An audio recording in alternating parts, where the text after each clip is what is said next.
Emily, it's always weird how we discover people or come across people. So, I'll be honest. Originally, I didn't know who the hell Emily Autumn was, and well, let me finish.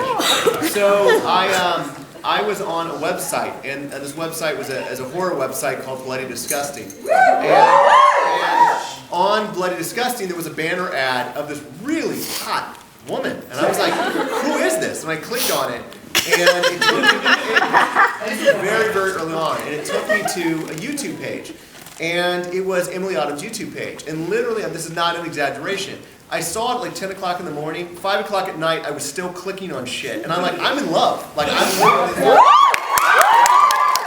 I called Terrance up, and this is kind of what happened with Alexa Vega in the same way. I called Terrance up, and I said, I have a crush. Like, I'm in love. He's like, who is it? And I said, Emily Autumn. And he goes, I know Emily, the violinist, the blah, blah, blah. And I was like, yes.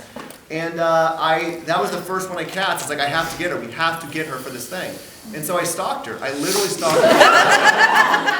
for about 2 months. I emailed, I sent all these weird fan emails and Facebook messages, and I was like, please just respond, and I got nothing. And then finally, after maybe my 70th email, I got an email from her manager, and it said, seriously, stop, you're scaring us. And I said, listen, do me a favor, just watch Repo. If she doesn't want to talk to me after that, I'll never contact you again. And the next afternoon, I got a call from Emily. It said, we just watched Repo. I'm in. Whatever it is, I'm in. So, that was how I met Emily Autumn. Yeah, someone straight back. Will Tech Guy be rapping in the new Devil's Carnival? Come back next. Rapping in the library. That is a question you have to find out for yourself in about, hopefully, less than a year. Come back here and you can see if Tech raps. Yes, right here. Did all of the carnies in the Devil's Carnival, did they sort of start as sort of the way that John and all the other characters did, where they were sort of sent into hell for their sins and then they just sort of became part of the show? You get an origin story in part 2, so that.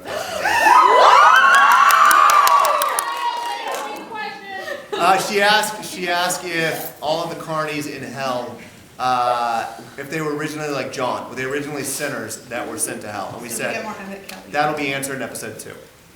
Yes, over here on the right. I guess this is a personal headcanon kind of thing, but as far as writing and no, not like mine. Like put my head in the fucking can. We're not answering any character or anything, but as far as writing and or performing the characters, either the Devil from Devil's Carnival or Grave Robber, what are some of the characteristics or ideas you put into acting the character that aren't necessarily said in the script or in the movies we see it, or in performances or songs that we see it that kind of enrich the characters that we don't really know about? Good question. That you keep in your head for I've heard that question before. I mean, well, firstly, I think I've never heard an actor talk about their craft. It didn't sound like so douchey. So how to answer that and not be that, I'm not sure. Like, in other words, I didn't think of a tree and go, which way has it been? Yeah.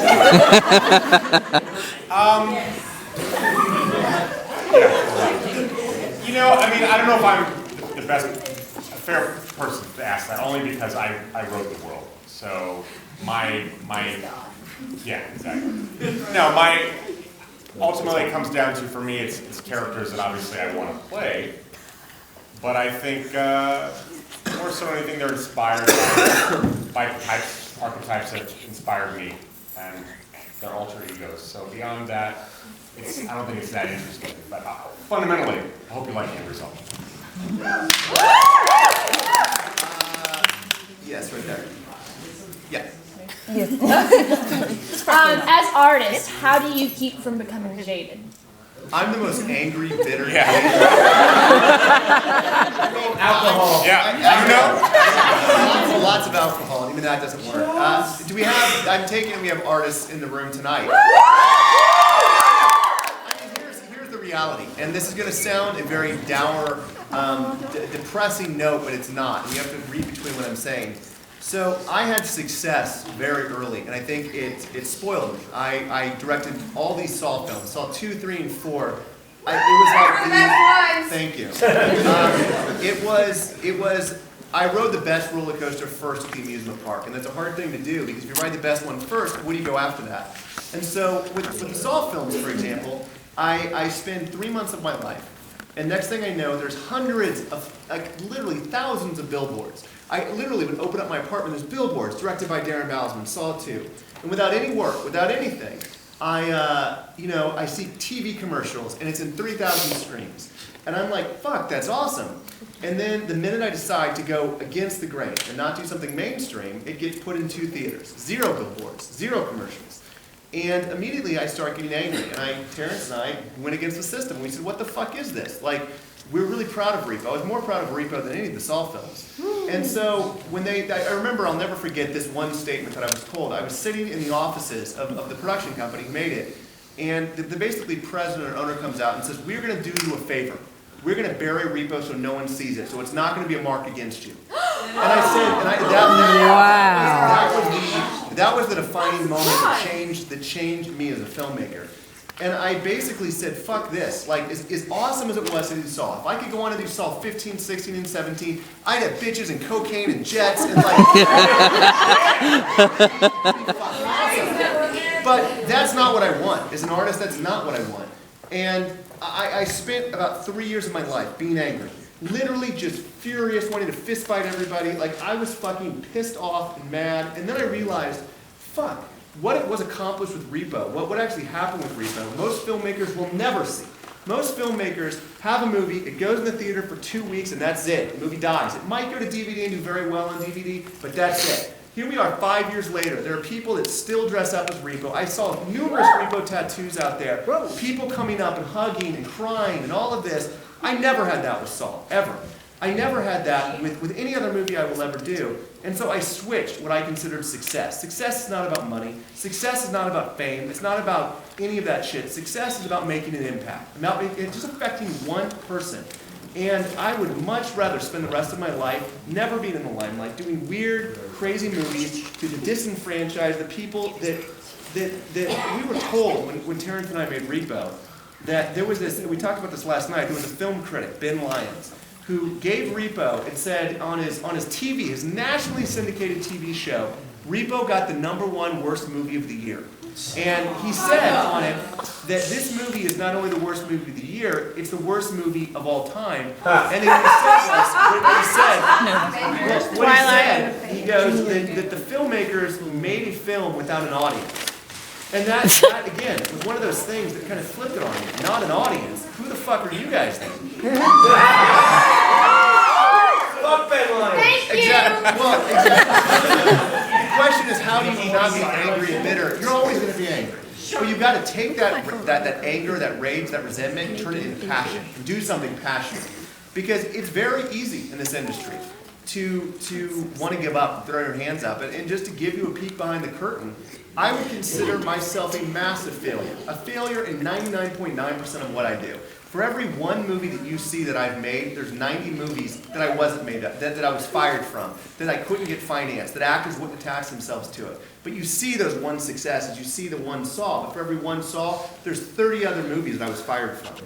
And so because of that, you have to embrace that and say, fuck it, and get back on the horse. I've been knocked off it 100 times, but it's that 101st time I got back on, and that 101st time is Devil's Carnival. And so you're never going to get past the kind of pain and all of that. But I think part of being an artist is embracing the pain and dealing with that pain. And so I say let it come. You're never going to get around it, so just fucking embrace it. And that's...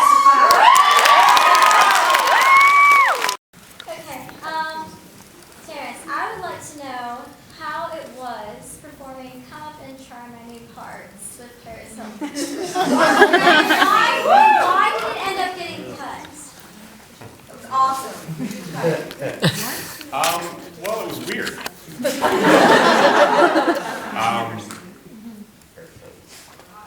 about it. It was weird for multiple levels. I'm not really a slave to tabloids and stuff, but at the time, she was the biggest tabloid queen in the world. So couldn't help but know who she was. And it wasn't just me, it was the crew and everyone else also was like curious, who is this, this entity that we've seen about, and people have made an empire out of ridiculing someone. So yeah, I'm sitting there going, I just want to do a good job. And then on top of that, you add there's a sexuality component to that scene, obviously. So if that's on display with this weird tabloid entity and people looking and waiting, in many ways waiting for it to fail. Fucking vultures, all of them. No, it was weird. And she came on the set like a space cadet. And Darren gave her alcohol and we did the scene. And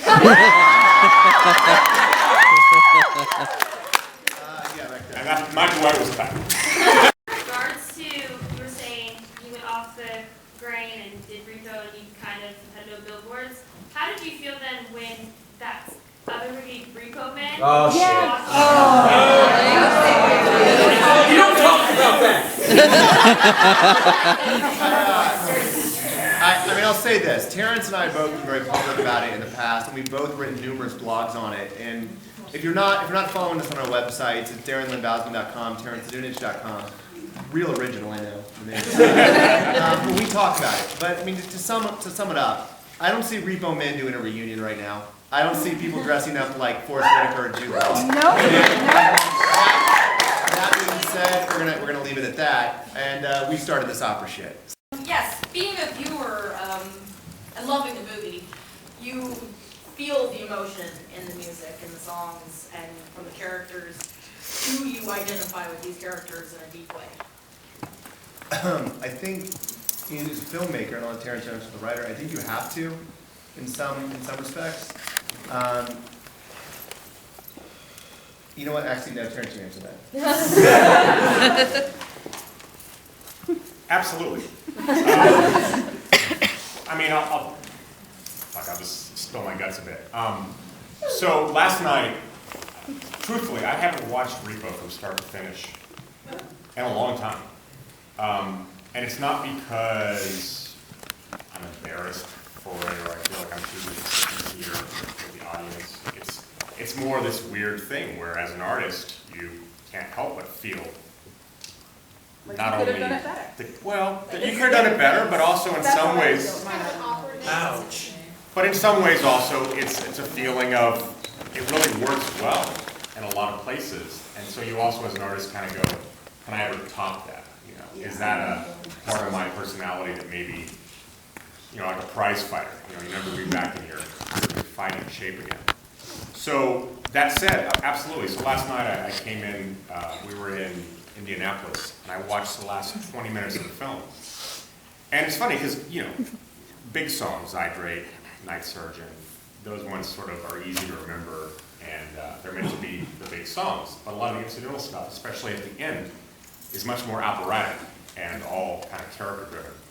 And so I sat in the back of the room and I watched through, you know, Nathan's death, and I Didn't Know I Love You So Much, and I was kind of choked up, and I felt weird about it because on the one hand I wrote it.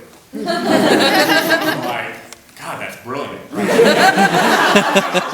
No, but seriously, I was kind of like, wow, there's a raw simplicity here, even though it was written years ago, and I feel like my artistic voice has grown since then. But there was like a raw thing there, and then at the end of it, I can't remember what the line was, but somebody shouted out something completely coarse.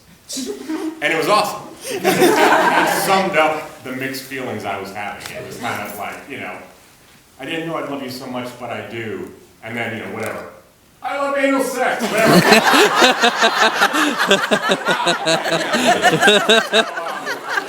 it's that weird dichotomy that I think you always feel as an artist. So continuing forward in the process and having just literally spent the last 365 days collaborating very intimately and out of the public eye, writing the music for Devil's Carnival Episode 2 with my writing partner, Sarah.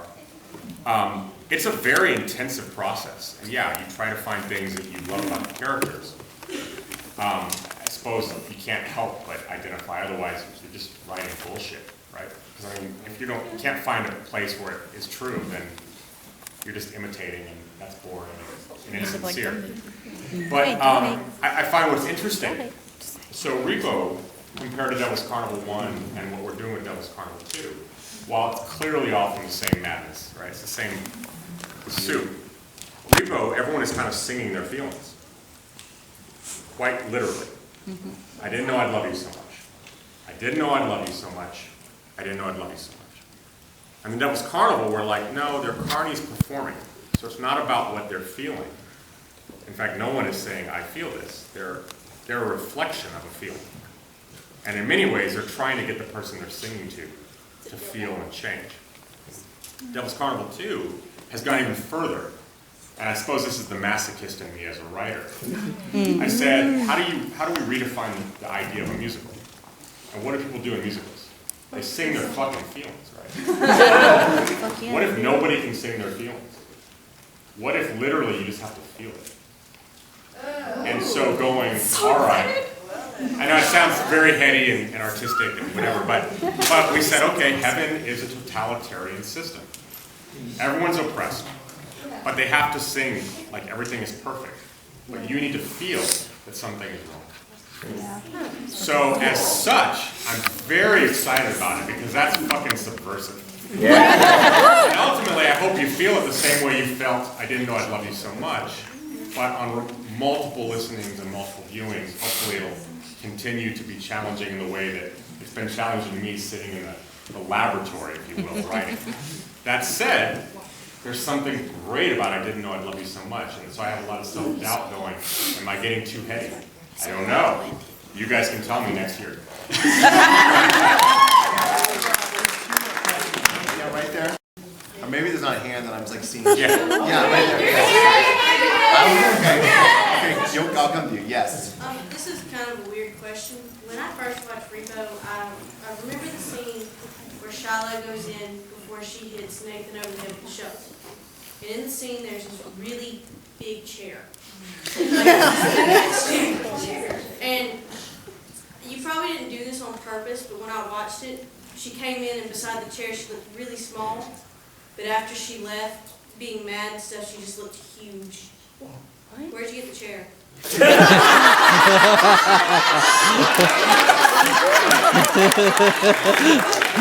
that was exactly, it's crazy, you're the only one that's ever picked that up. That most of our budget went on that chair because that was you're the only one that's ever gotten that, and I thank you because that was what Terrance and I actually, this is how Repo started. We actually started not about an organ possession, we actually started the idea of there's a huge chair. Chairs started subtle, but you picked out that subtly. Next question. And why it took so much of the budget, we actually had to film it in reverse. You probably didn't pick that up either. The chair is made of the same material that sea monkeys are. Darren was off screen sprinkling it with water. Well worth the expense. Yes.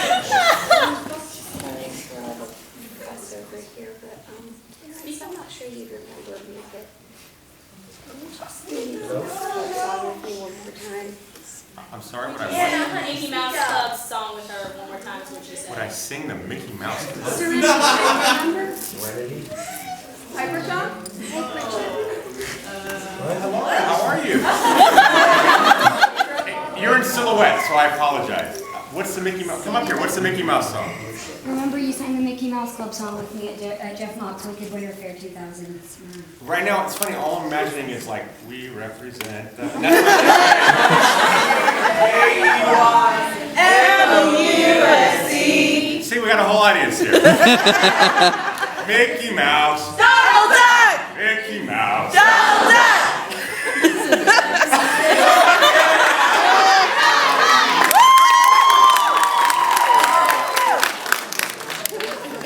No, don't be. Nice to see you. I brought friends. Hey, friends. Thank you. So I'm going to end tonight. I'm going to get on it. I'm going to get on a little bit of again, one last soapbox here. So thank you guys all for coming and celebrating this 5-year reunion with us. And Terrance and I for the last 4 days have been basically just talking repetitively about what's the next step. How do we take, what started as Repo, blossomed into Devil's Carnival, what we're talking about doing for Devil's Carnival 2 and 3, how do we make that go further in more? And one of the things that I think we're trying to do, and I encourage other artists to do as well, is don't ask for permission. Don't ask anyone for permission. Just fucking do it. And I think there are two types of people out there. I am not, of all the people that I know, and all the people I went to film school with, I'm not the most talented filmmaker of them. In fact, I would put myself kind of on the back scale of the people that I went to film school with. Some of these guys are fucking literal geniuses. The difference between, I think, me and them, and Terrance and other people, is what other people stopped and talked about, we did. We said, fuck talking about it. We're not going to talk about making a short film. We're going to make a short film. We're not going to talk about making a musical. We're going to make a musical. And some of these really talented dudes, these amazing artists, they talked about it. They pontificated. They talked about the script and what they were going to do.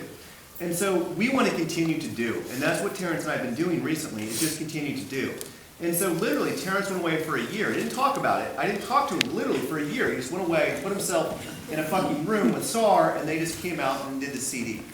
Everything that we're doing right now, we are doing right now outside of the system. There is no studio. There is no financiers backing us. You guys right now are a Kickstarter. And so people ask us, what about crowdfunding? We're not going to do that. We're doing it right now by you guys being here. This is Kickstarter for us. By you guys buying a ticket, you're helping make the next one.